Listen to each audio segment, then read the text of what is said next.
Hello everyone, welcome to my another cooking video.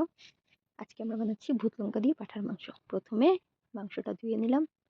মাংস ধুয়ে লবণ, হলুদ, জিরের গুঁড়ো, ধনের গুঁড়ো, লঙ্কার গুঁড়ো আর সর্ষের তেল দিয়ে মেখে ম্যারিনেট করে রাখবো কিছু সময়ের জন্য। আর একদিকে পেঁয়াজ, রসুন, আদা, কাঁচা লঙ্কা কেটে নিলাম আর একটা ভূত লঙ্কা নিয়ে নিলাম। এবার কড়াইতে তেল দিয়ে প্রথমে আলুগুলো ভেজে এক সাইডে তুলে নিতে হবে। এবার সেই তেলে পেঁয়াজ কুচিটা দিয়ে দিলাম। পেঁয়াজ কুচি দিয়ে পেঁয়াজ কুচিটা কিছু সময় ভাজা হতে দেবো। ভাজা হলে তাতে দিয়ে দিব ম্যারিনেট করা মাংস। এবার মাংসটা মাংসটা ততক্ষণ কষাতে হবে যতক্ষণ না তার থেকে তেল ছেড়ে দেয়। আর তারপরে দিয়ে দিলাম আদা, রসুন, কাঁচা লঙ্কা বাটা আর দিয়ে দিলাম ভূত লঙ্কা, যেটার জন্য প্রচণ্ড ঝাল হয়।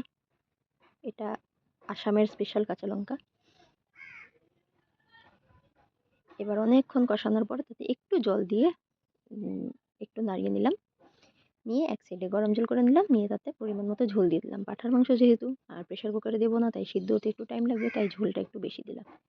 এবার 40 থেকে 45 মিনিটের জন্য বসিয়ে দিতে হবে। আর তার আগে দিয়ে দিলাম ভেজে রাখা আলু, গোটা রসুন এবং পাঁঠার তেল। তেলটা পরে দিলে আর কি হয়, তাহলে তেলটা গলে যায় না। এবার গোটা গরম মশলা গুঁড়ো করে নিলাম। গোটা গরম মশলার গুঁড়োটা দিয়ে দিলাম। দিলে রেডি আমার সানডে স্পেশাল লাল লাল পাঁঠার মাংসের ঝোল, স্পেশালি ভূত লঙ্কা দিয়ে। খেতে জাস্ট অসাম হয়েছিল, প্রচণ্ড ঝাল ছিল।